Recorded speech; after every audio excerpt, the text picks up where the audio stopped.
Hello. Good morning, everybody. Welcome to our holiday wealth and health webinar with our special speaker today, who we will introduce here in just a second, who you all know by now. I'm David. I'm also joined by my dear friends, Tim Freeze and Chris Doty. They will say hello here in a second. There they are. Hello, guys. Hello, David.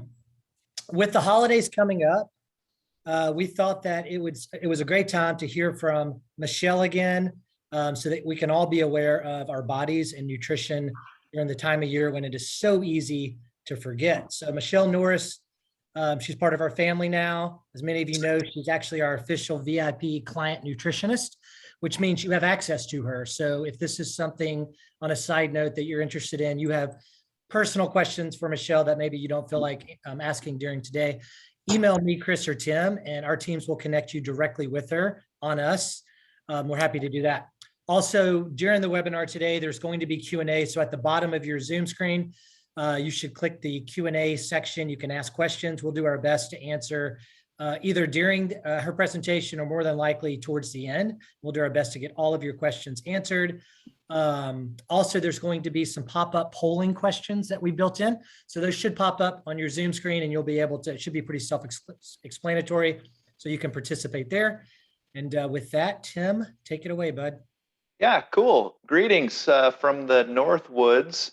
The seasons are definitely changing up here. We're seeing the leaves are almost done changing already. And I see daylight savings time is coming, and pretty much when hunting season ends up here, everybody kind of goes into hibernation. So this is probably a pretty good time to focus on our health and taking care of ourselves as these seasons change and as the holidays come up.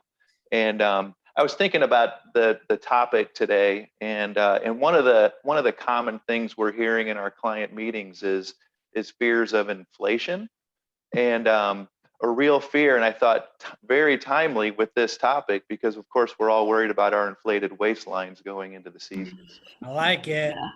Yes, yes.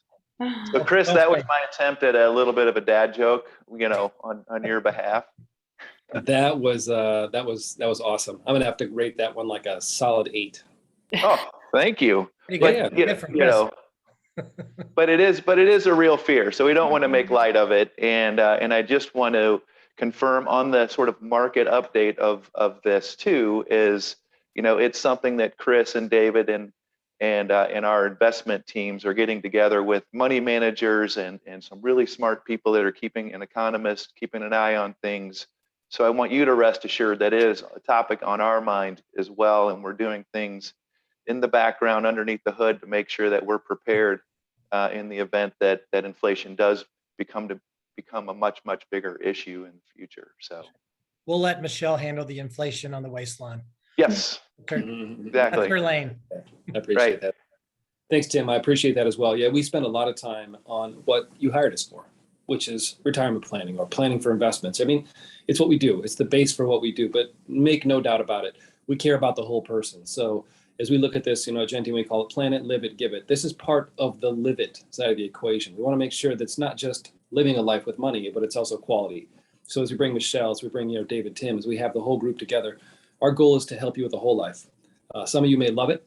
Many of you who are on the call have been on it before and have really talked about how much you enjoy it and how much it helps you.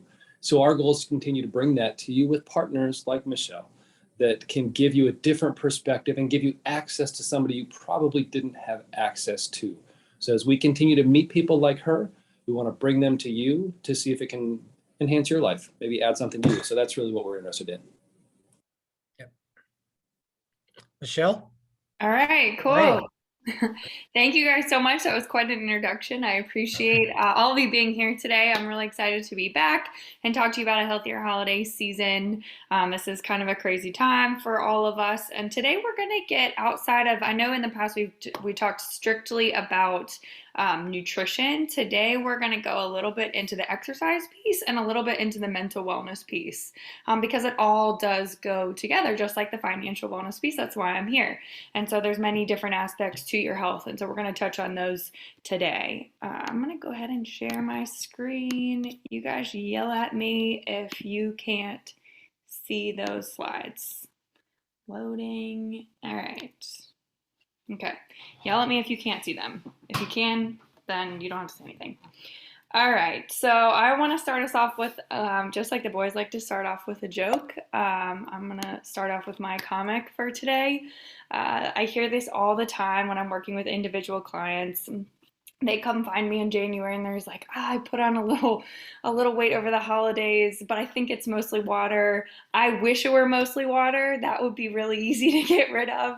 But unfortunately, most of the time it's not mostly water. But I like this little comic to start us off. And then we're going to go into our polling questions. So I want to get you guys involved and I want to hear from you. So Ashley is actually going to ask you these questions as they come up on your screen, and you can answer or provide what you think the answer is, and then we can see as you guys are answering what everybody's thinking. So I want you guys to let me know how many calories you think are in the average holiday meal. So think about your plate at Thanksgiving, think about your plate during your holiday meal, your New Year's meal. Think about what you put on there, and then how many calories do you think that is? I'm going to give you guys a couple seconds to answer. I think the way this works is that you should have something pop up on your screen right now. You can click what you think the answer is, and then we'll all be able to see how everyone answered in a second.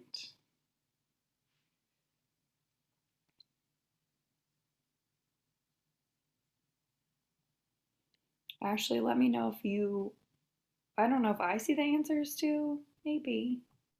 Hey, I can see them. Looks like we're done. You can see? Okay, thanks. So it looks like nobody answered 2,000 calories. 43% said 2,500 calories, and then 57% said 3,000 calories. That would be my guess. There we go. 57% of you are correct. So the average holiday meal is 3,000 calories. And to put that in perspective, we're probably all familiar with the number 2,000. That's kind of the broad recommendation for how many calories we need every day. I don't love that number because we have some people that are 4'11" and weigh 95 pounds, and then we've got some people that are 6'5" and weigh a healthy 225 pounds. And to say that everybody, including those two people, both need 2,000 calories a day isn't correct. So everybody's nutritional needs and calorie needs are so different. But when it comes to the average holiday meal, there's on average 3,000 calories in that holiday meal. So that's typically more calories than you would need in an entire day. Just keep that in mind as you pile that plate on. And that's not to say we can't do that a couple times a year, but just be aware. All right, number 2, start with this appetizer before a big holiday meal to consume fewer calories overall. Got A, soup, B, salad, 3, anything on a tiny cracker. Let me know what you think. And then David, when you can see those results, will you do that same thing that you just did? That was very helpful because I can't see them. I will. They are calculating right now. Thanks everybody for participating. This is great. Okay. All right. Looks like it's most people have done it now. Okay. So 10% said anything on a tiny cracker, 29% said soup, and the majority, 61%, said salad. Ooh, all you soup people, you are correct. So 20-something% of you Not got salad? it right.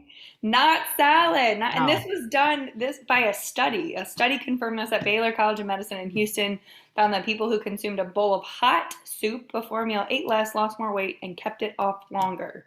So if you have access to a hot soup before a holiday meal, go ahead and grab you some. Do you know why that is, Michelle? I don't know what the mechanism behind that is. I don't.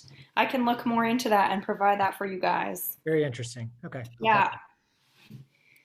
All right, number 3, what is your healthiest drink option? We've talked about this in the past. I don't know that we've ever addressed a martini, but go ahead and fill that out. Do you think it's a 12-ounce beer?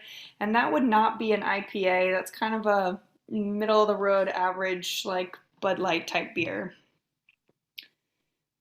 Martini or a glass of wine, and that would be red wine for this specific question.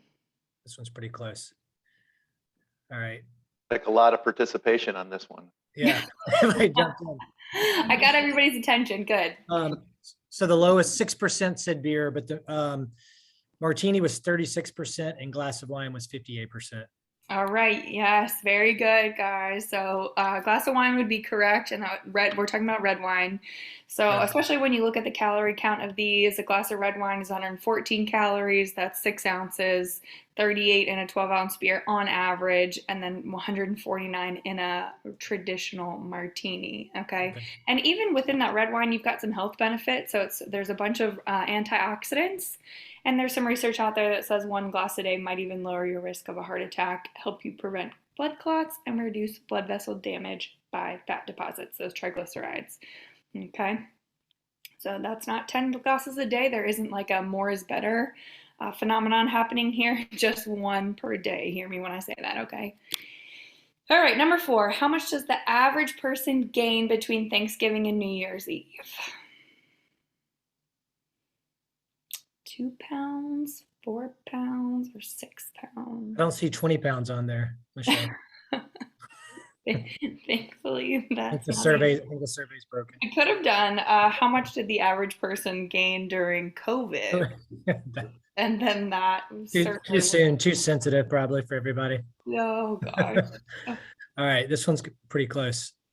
What do we got? Between 4 and 6 pounds. 44% at 4 pounds, 50% at 6 pounds. All right, half of you were correct. 6 pounds. The average person consumes an extra 600 calories per day between Thanksgiving and New Year's, packing on about 6 pounds by the time the ball drops. Okay, that's a lot of weight. It's a lot easier to put it on than it is to take it off. Hey, Michelle, you'll appreciate this. One of my clients told me earlier this year, she said, you know, Chris, when I started the year, my goal was to lose 10 pounds. I only got 14 to go.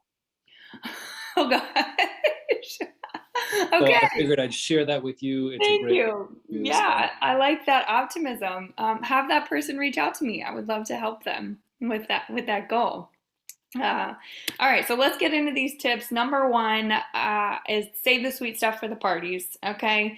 So we really want to do the best that we can when we know that we have holiday parties that are coming up, and we know that we're not going to eat the best when we go there, but if we can, during the time where we're not celebrating any sort of festivities, if we can stick to our normal routine, this is going to help us so much. So don't splurge alone when you are not partying or enjoying the festivities. Do your very best to stick to the routine. And throughout this presentation, I'm going to give you a couple tips that are going to help you stick to your routine, because it's really simple to say that, but what are some action items to help us stick to our normal routine so that we don't find ourselves eating that extra 600 calories per day between Thanksgiving and New Year's, because that food does come into our house. We have leftovers. We have the cake. I don't know about you guys, but when we were growing up, it seemed like during the holiday season, we always had some sort of dessert on the counter with 1 fork in it. And it was like the community fork. And every time you walked by, you would just take a bite. And if you took a bite while you were walking by and standing up, that didn't really count as calories or have any negative health benefits. But if you do that 10 times throughout the day, every day from Thanksgiving to New Year's, that's how you get to those 6 pounds pretty easy, right? All right, so save the sweet stuff for your parties.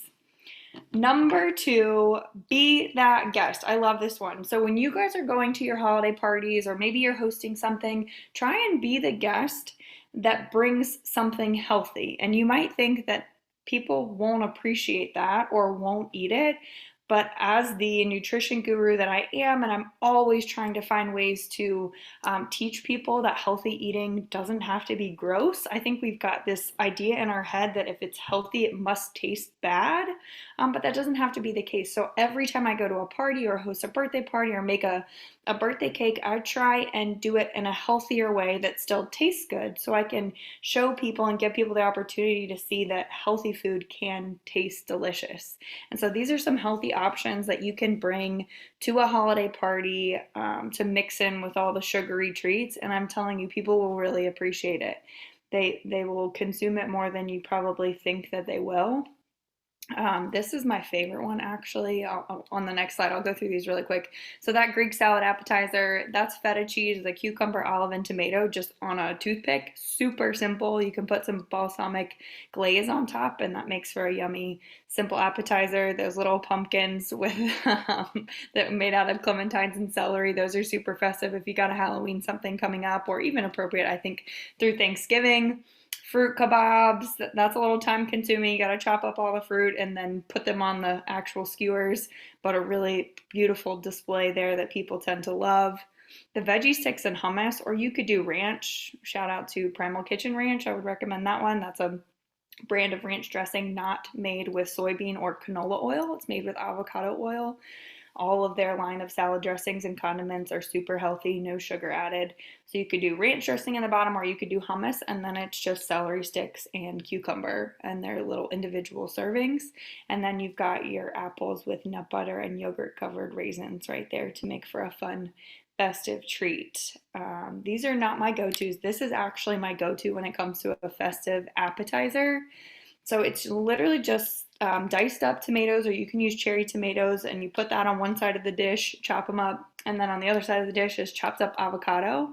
I do Boursin cheese in the middle, and then I drizzle it with this glaze right here, which is just olive oil, balsamic vinegar, honey, garlic, Dijon mustard, and basil. And then I use the Simple Mills almond flour crackers. I've talked about those in the past. It's just a healthier version of a cracker made with almond flour. They actually now have crackers. If for anybody that has a nut allergy in your family or at the holiday party, they have ones that are just seeds now. So they have ones that are almond flour and then seed crackers, which don't have any nuts in them. So you can use either one of those with the Simple Mills brand to keep it super healthy. So this just encourages people to get some fiber in with their vegetables, or some vegetables in, fruit in, next to their sugary treats. So I really encourage you to be that person that brings something healthy to help promote health among the chaos of the holiday season.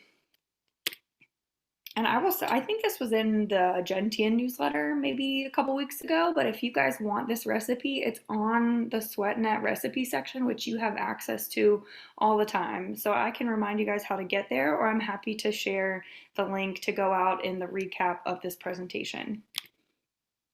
All right, number 3, kill it at breakfast. Okay, I have never been to a holiday party that started at 8 in the morning or 9 in the morning, and unless you have, this is an opportunity to make sure that we start our day with a healthy meal. There is no reason for us to start our day with a cinnamon roll and a Pop-Tart or a bagel with cream cheese when we know that we're going into this season where we're going to be in a position to splurge a little bit. So at breakfast, we want to do our very best to keep our choices super healthy. And this should go all throughout the year. Really, if we can start our day off with a healthy breakfast with some healthy fat and healthy protein, then we don't start this cycle of the big blood sugar spike followed by the crash. And then during that crash, after our blood sugar's gone up and come back down, that's where we're cranky and we crave more carbohydrates, and we start our day off on the wrong note, where we start this cycle all day long of craving those carbohydrates and that sugar. So if we start our day with healthy fats and protein, we set ourselves up to want to make healthier choices throughout the day. We don't have those cravings. If you guys were here for my very first presentation, you can think back to that blood sugar graph where we looked at 2 individuals who had, if they had a high carb, low fat meal like a bagel with cream cheese and maybe a glass of orange juice, their blood sugar went straight up and then came straight down, versus someone who maybe had eggs and bacon, their blood sugar didn't do much of anything, just healthy protein and fat. And so they didn't have that big fall where they craved the carbohydrates. So during this holiday season, use your breakfast time to make sure that we're picking a meal that's full of healthy protein and healthy fat. And here's some healthy breakfast options for you right there. A smoothie. If you want a good protein powder recommendation, please reach out to me. I'd love to give you some recommendations based on whether or not you tolerate dairy well, or just what kind of protein you're looking for and what you're going to use it for. Oatmeal. With your oatmeal, I would always recommend buying the whole rolled oats. Okay, buy the big jar of plain rolled oats and then doctor it up yourself. So you can add peanut butter or almond butter. You can add raisins, chia seeds, flax seeds. You can add that protein powder to it. However you want to make it more palatable and more delicious for you, you can. But if you buy the brown sugar cinnamon oatmeal or the different flavors, they typically are packed full of sugar, and that's what we want to avoid. Eggs and fruit, or any kind of eggs with, so this morning for breakfast I had eggs with leftover Brussels sprouts and sweet potatoes scrambled in. It was really good. This is in the background, beautiful avocado toast on Ezekiel bread. Ezekiel bread is that bread you find in the freezer section because there's no preservatives in it. So that's a great way to start your day. That's a complex carb with healthy fat and protein. Greek yogurt or coconut yogurt, almond yogurt, all the unsweetened kind, granola and fruit, a good breakfast option. And then, like I've spoke about in the past, we can have leftovers for breakfast. We can have steak and eggs. We can have chicken and rice and broccoli for breakfast. We don't have to pick foods in the breakfast column. Okay. Hey, Michelle, on the oatmeal and the Greek yogurt, what Yeah. are we, if we really need to add a little bit of sweet to it, what's your recommendation there? I would pick honey, or I would do the Purely Elizabeth granola. Do you like granola? Or maybe, I don't know if you're Yep. asking yourself or someone else. Yeah, the Purely Elizabeth granola is a really great addition because it's already a little bit sweet, and so you don't have to add any other sweetener. Yeah, honey's an okay go-to as well, just as long as we're not doing like 3 tablespoons of honey. Right. Okay. Yeah, berries too, like frozen berries or regular berries are all great to sweeten it up. Perfect. Thank you. Sure. All right, number 4, we got to sweat. Okay, so just because it's cold down here in North Carolina, it's really not even cold quite yet, which I'm grateful for. But I know many of you are far up there in the north, and it's going to be snowing like tomorrow. So don't let the cold weather and the busy season derail you from your workout routine. Sweating is really important all year round. Especially during this time because you need it the most because it helps us release the toxins such as alcohol and waste products, which we're indulging more in over the holiday season, right? We all can admit that. So we want to make sure that we continue to sweat, and that can be through your workout routine, or if you have access to a sauna. This is something I really recommend, especially during the winter season, that you take advantage of really consistently. So there's a ton of studies done over in Finland where they are really consistent sauna users, and they're showing all kinds of things, including longevity. So they live longer over there, those sauna users, longer and healthier. They help prevent things like cancer. So if you guys do have access to that, really try and utilize that, especially over the winter season. And then a couple other ways to help you sweat. We can wake up 15 minutes early and go for a walk or a jog. Or if it's really, really cold outside, just if you have stairs in your house, go up and down those stairs for 15 minutes. Just walk the stairs up and down. Wall sit while you're on the phone. If you don't know what a wall sit is, that's where you put your back on the wall and then you slide down and you sit in kind of an imaginary chair. This is something you can do throughout the day. Use your lunch break for a quick workout. If you watch a show on TV at night, I don't think any of us watch shows with commercials anymore, but maybe you set a timer on your phone to pause your show every 15 minutes and you do a quick workout, or during that show, you do some planks or some lunges. Or if you are already a consistent gym goer, stick with that routine. Hopefully, by hearing that sweating helps us reduce toxins like alcohol and waste, we're more encouraged to continue to sweat through the winter season. All right, number 5, do not eat, okay? And so what this means is that sometimes when we think, okay, I have a holiday party to go to tonight, I'm just gonna fast all day today, or I'm just gonna barely eat all day and then I'll save all my calories for when I get there. Well, what happens is we get there and the wheels fall off because we're starving and we eat absolutely one of everything and then another one of everything. We eat too much. And so we need to make sure that we show up to these holiday parties not completely ravenous, because that's when all of our ability to rein it in a little bit and make good choices, it goes away. So that's the same thing when we're going out to dinner. Maybe we're going on a dinner date tonight. Don't show up to that dinner date starving, because you'll make a choice choice from the menu that maybe you wouldn't have made otherwise if you weren't starving. So like myself, when I'm getting ready to go to a holiday party, or if I'm getting ready to go out to eat, I'll actually eat like a handful of nuts or a piece of fruit with almond butter before I go. And so that way I'm not starving when I get there, and I'll make better choices. Okay, so we know at those holiday parties, the healthy options are few and far between. So if you have that snack, you're less tempted to overeat while you're there. Okay, just pack a little healthy snack to eat on your way over there so we don't overindulge. Number 6, chew gum. This might sound pretty funny, but this really works. So like I mentioned, the dessert that sat on the counter in our house growing up from Thanksgiving to New Year's, and it was a different dessert. Don't think that we had the same one. Trust me, we went through them pretty quick in our family of 5.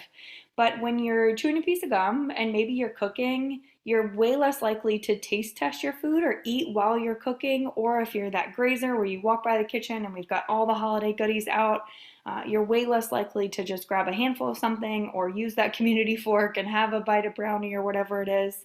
So I really use this when I'm preparing holiday meals. Like think about Thanksgiving. If you're one of the people that contribute significantly to that holiday meal, a lot of times by the time we get to Thanksgiving, the actually time to sit down and have that Thanksgiving meal, we're full because we've been grazing all day long on everything that we've been cooking and other people in the kitchen have been cooking, and you can't fully enjoy the meal. And we've gotten all those extra calories. So if you just chew a piece of gum while you're cooking, this will help you from picking all day long. And I really recommend, we've talked about artificial sweeteners in the past, but these are 3 different types of gum that I recommend. I'm personally a huge fan of Pure, P-U-R. That's those 8 different colors right there. I order it on Amazon, but it doesn't have any aspartame in it. So all 3 of these are aspartame and sucralose free. So those are 2 artificial sweeteners that are toxic to our brain and to our gut. And they're actually banned in a lot of other countries, but still here in the United States, we allow companies to sweeten their foods and beverages with these artificial sweeteners. So I just ordered it on Amazon. Thanks. Did you? Okay, great. You won't be disappointed. I will tell you the Simply gum, it loses its flavor in about 40 seconds. So maybe don't waste your money on that one. I put it up there because you will see it at a grocery store, and if you're in a bind, you can grab it. But the Pure, it does last for a long time, which I really love. So that's a way to help you just avoid the grazing, but also a little side note about the artificial sweeteners. So if we can avoid those best that we can, that's great for your brain and for your gut health. All right, number 7. So when you're cooking, or maybe you want to pass this along to whoever does the cooking, these are some healthy ways to spice up the dishes. So there are really healthy condiments, and there are some pretty unhealthy condiments that can ruin what otherwise would have been a healthy meal. So these are all pretty low in calories, and they're very simple as far as their ingredients. Obviously, lemon juice, you can use just fresh squeezed lemon. We do this on chicken or on meat a good bit, or you can do it on vegetables. It's really yummy, or you can use it to make a salad dressing. I really recommend exploring making your own salad dressing. That can sound really daunting, but it's really not hard at all. And some of the healthier salad dressings out there, like the Primal Kitchen that I mentioned before, they're a little bit pricey. So they're great, they're easy, they have all the different types out there. They have ranch, balsamic vinaigrette, honey mustard, they have a barbecue sauce, a ketchup. I mean, they've got it all. But it is a little bit pricey. So if you want to make your own, lemon juice typically is a big ingredient in that. Garlic can make anything taste good. For anybody who doesn't know about coconut aminos, it's a healthy soy sauce replacement. I actually buy it in bulk on Amazon. I think it's $9 for the bottle that I buy, but it's a big bottle. And we use it in place of soy sauce. And so if you're trying to make an Asian dish, or last night I did burgers, and in the ground beef, before I put them on the grill, I did coconut aminos. It adds a ton of flavor. So if you're cooking for the holidays, cooking a meat, you want to marinate it. It makes for a great marinade. I really recommend those coconut aminos. The deal with soy sauce is that processed soy is called a phytoestrogen. This means that it mimics estrogen in our body. And so for us females, we have plenty of estrogen. We don't need any more. And you males, I have yet to find a male that's wanting more estrogen, okay? So we want to keep our hormones nice and balanced. And when we're constantly being bombarded with processed soy, which is in a lot of products, soy protein isolate is in a lot of protein bars, and soy, there's plastics that when we heat them, it actually leaches phytoestrogen into our foods. So we want to do the best that we can to avoid those when possible. And coconut aminos is a really simple substitute that you won't even know the difference. Pepper, there's a ton of flavor in pepper, and hot sauce and mustard, all super healthy condiments. Again, if you want the more traditional ones like barbecue sauce or ketchup or honey mustard, that Primal Kitchen brand is really what I recommend for that. You won't be disappointed. They do a great job.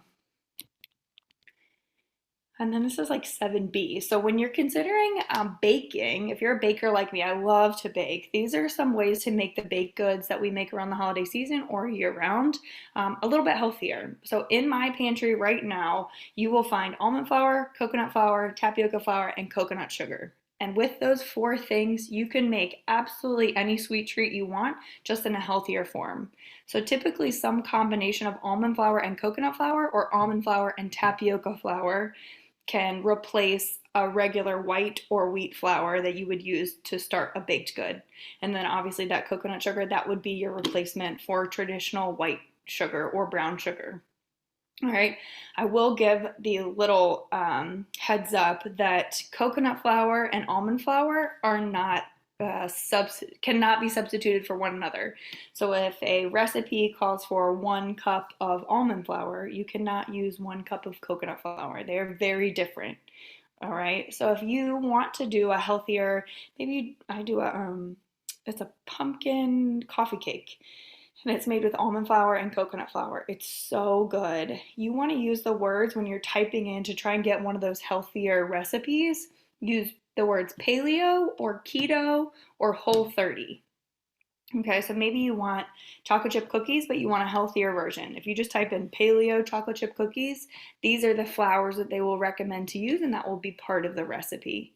Okay, and the reason why these are so much better than white or wheat flour is that they have very little impact on your blood sugar. Okay, so they're grain-free, which a lot of us are intolerant to grain, so that just causes gas, bloating, constipation, diarrhea. Maybe it causes a lot of fatigue or brain fog, so we don't have any of that. And then just like I was talking about that blood sugar graph before, it doesn't have that big spike. We won't have that big spike in blood sugar and then that big fall.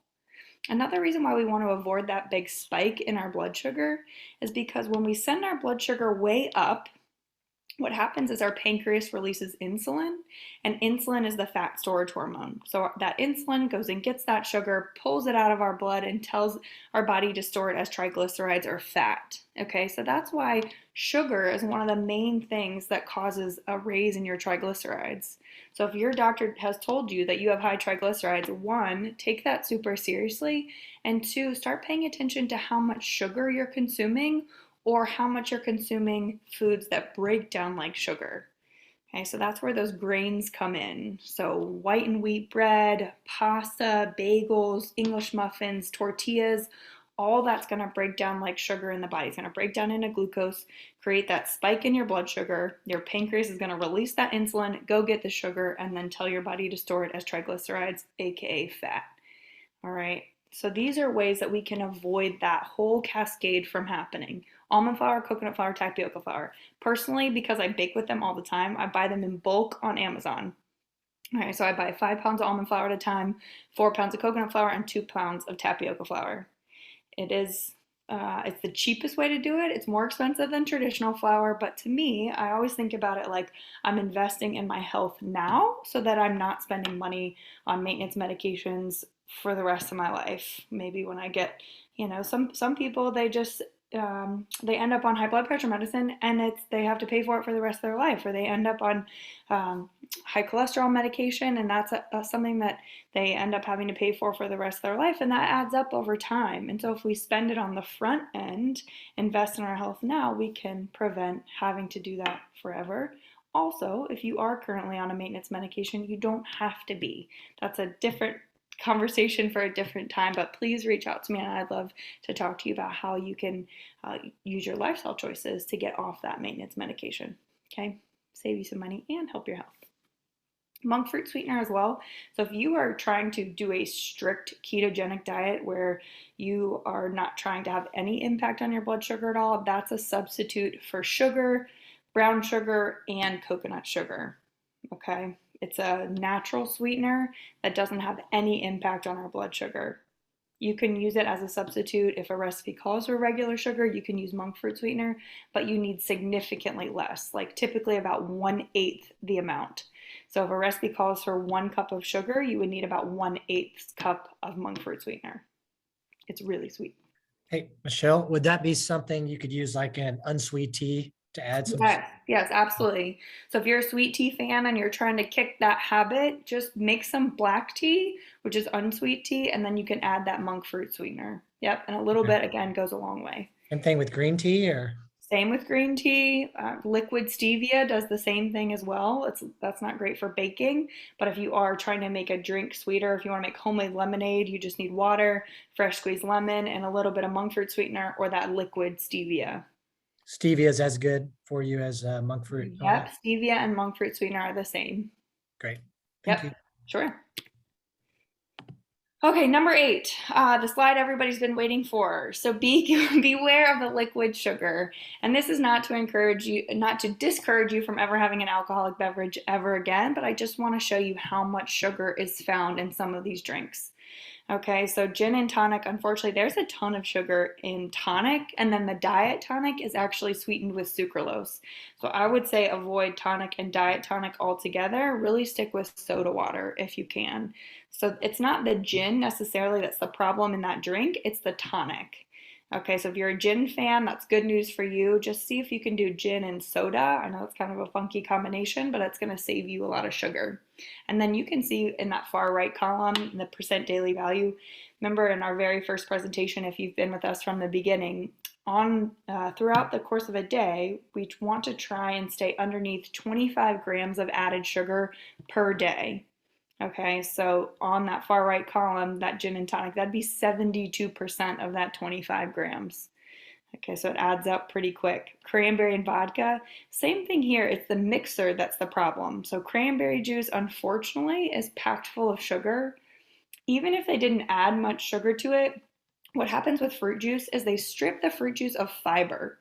And so when you eat a piece of fruit, you're eating the fruit, you're getting the natural sweetness from the fruit, but you're getting a lot of fiber with that fruit. So it breaks down slowly and doesn't have that impact on your blood sugar. When you drink just the juice, there's no fiber.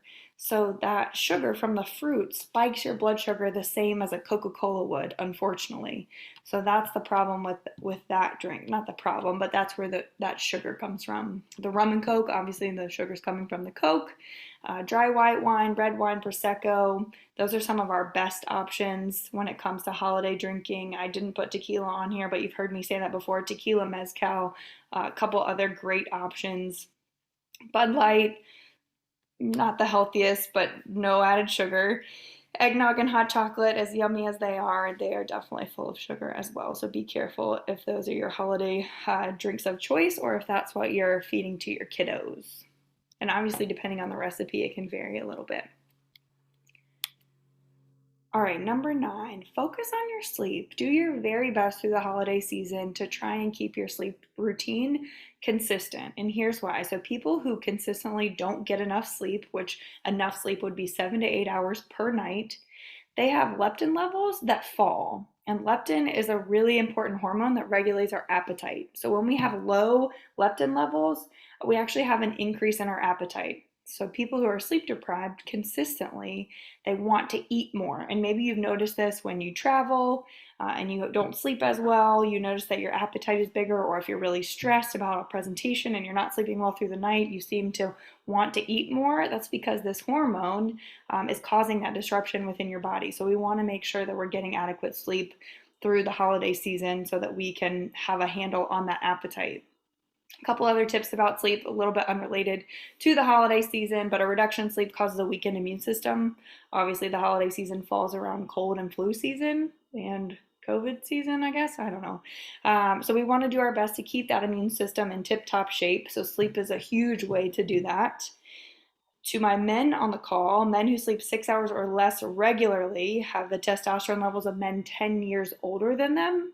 So I'm assuming you guys don't want that. So if that will encourage you to sleep, let it. And then getting too little sleep. This is actually from, if anybody's interested in sleep and how important it is to our health, I encourage you to look up Dr. Matthew Walker. He's a neuroscientist that studies sleep. And through his work, he's found that getting too little sleep across the duration of your life actually drastically increases your risk for developing Alzheimer's. So if that's not motivating to sleep, I don't know what is. So 7 to 8 hours is the goal, and ideally it would be the same 7 to 8 hours every night. So not 8 to 4 a.m. one day and then midnight to 8 a.m. the next day. We want to try and have a consistent sleep pattern. That's how we get better quality sleep.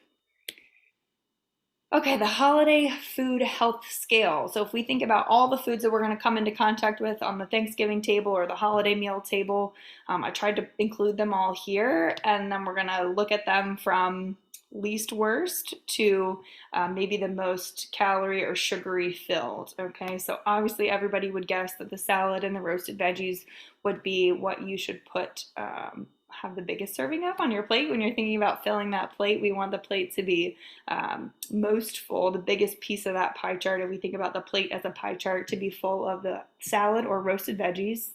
Second would be the protein. So whether it's the turkey, steak, ham, whatever your family's choice of protein is, that would be what I would encourage you to take up the second biggest space on your plate.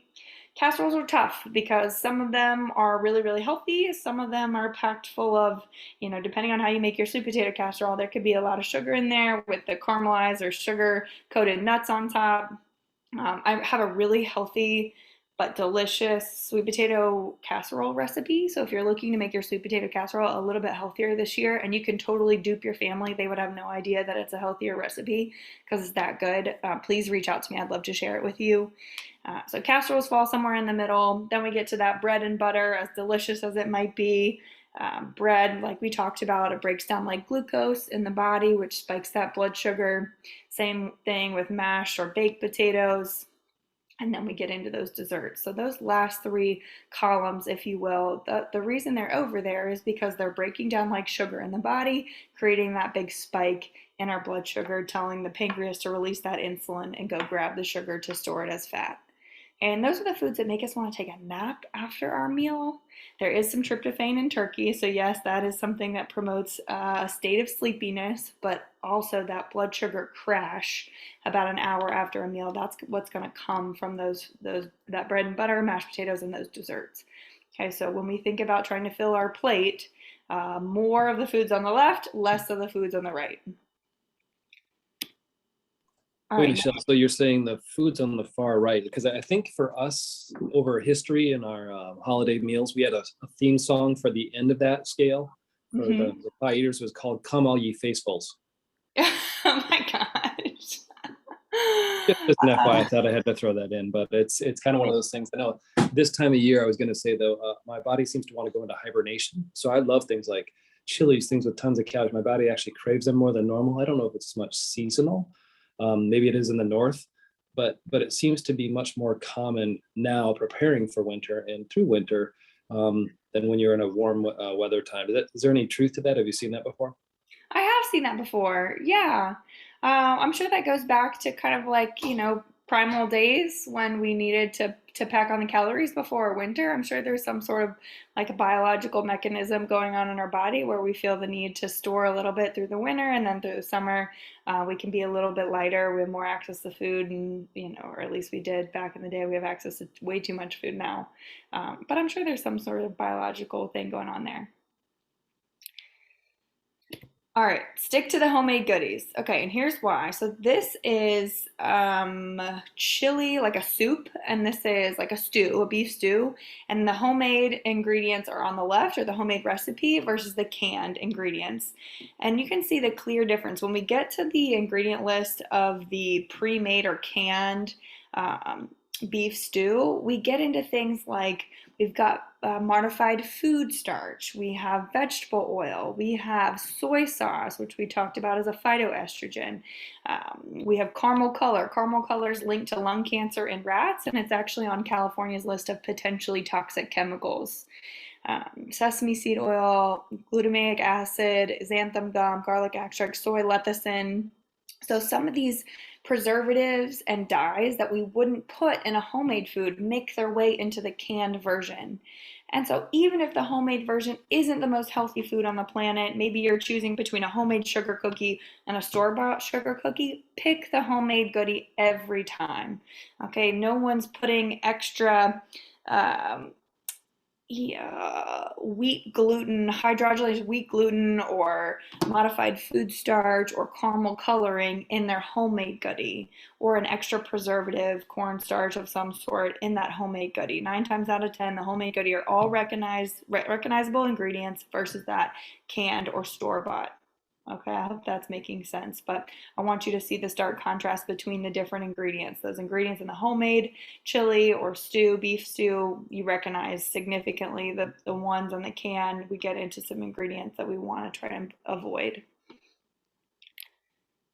All right, number 12, consider this immune support supplement routine. So especially right now, with what's going on in the world, but also every cold and flu season, we should be considering this supplement routine to help provide our immune system with extra support.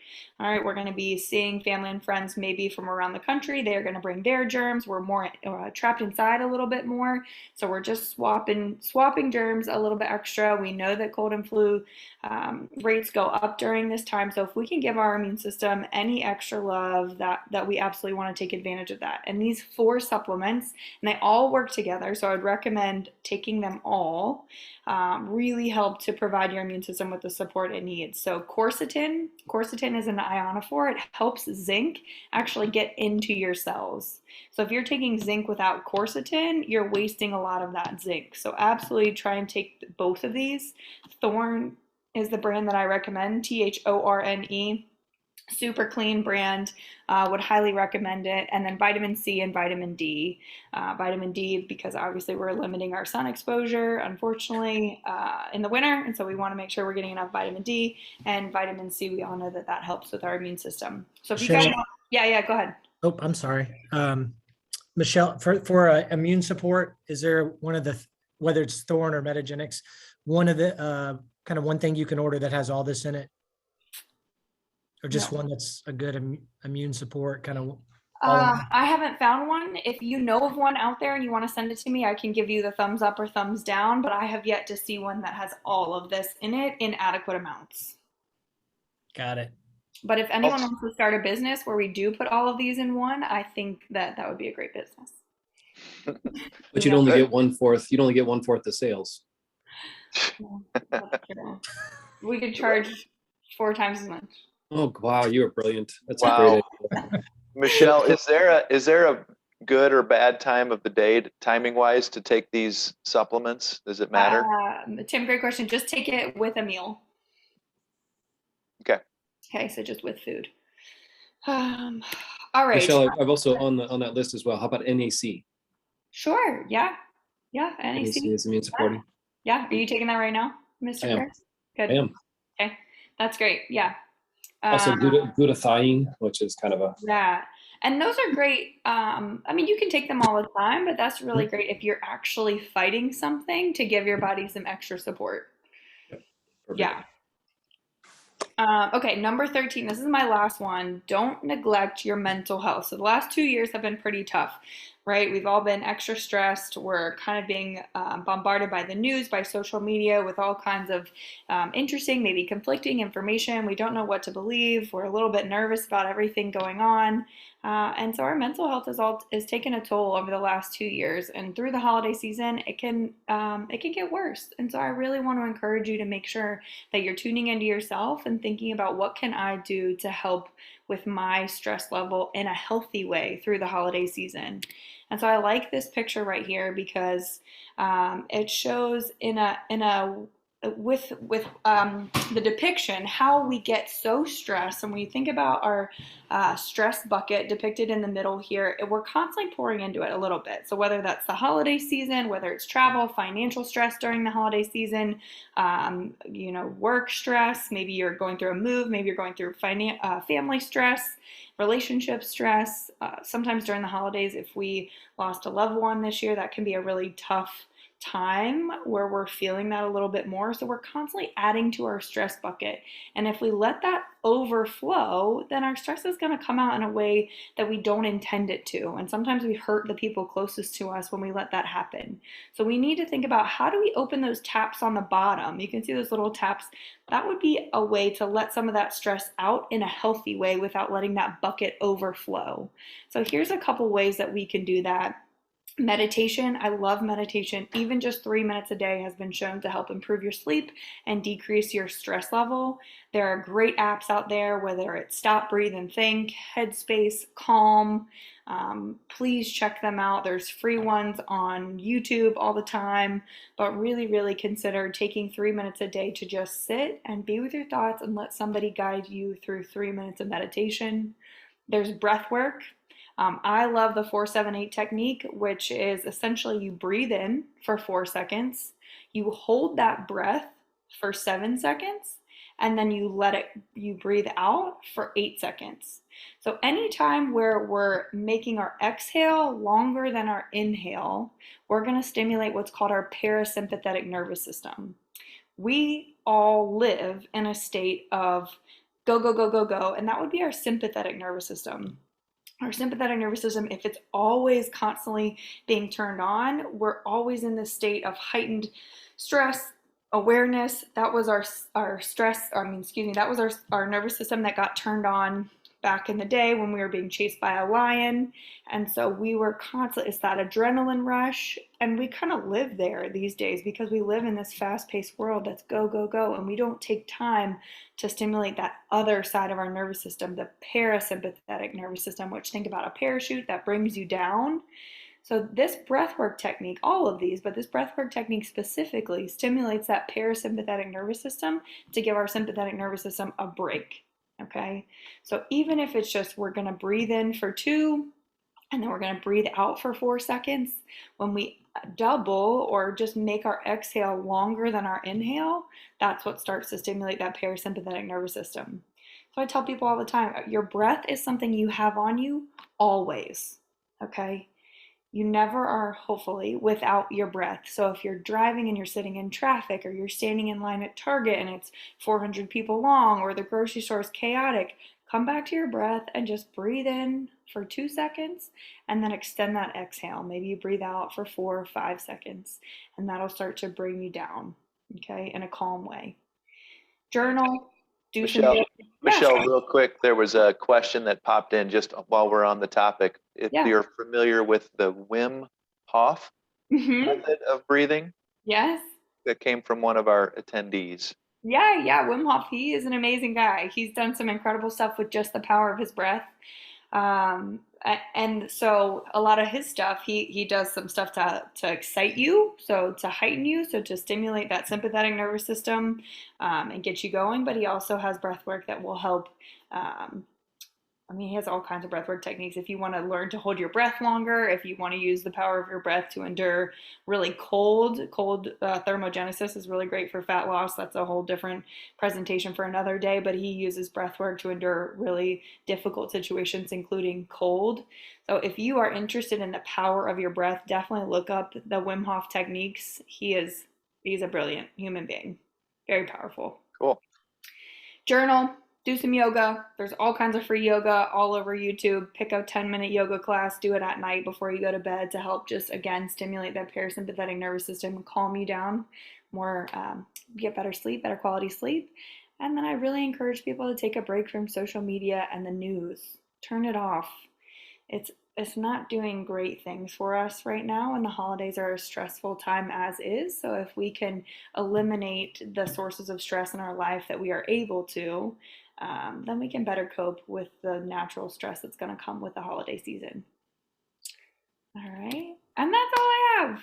So now I want to turn it over to you guys. I want you to ask your questions. I know we've had a couple come in the Q&A box, Sure. but please, David or someone want to mediate those? Yes, I'll, there's only a couple. You've done a great job. Thank you, Michelle. Very helpful as always. Yeah, of course. A couple specific, I can do this in one. One's what about steel cut oatmeal? And the other is, can you recommend a brand of gluten-free bread? Yes. Let me come back to you guys. How do I stop share? New share. No, I just want to stop share. How do I come back to you?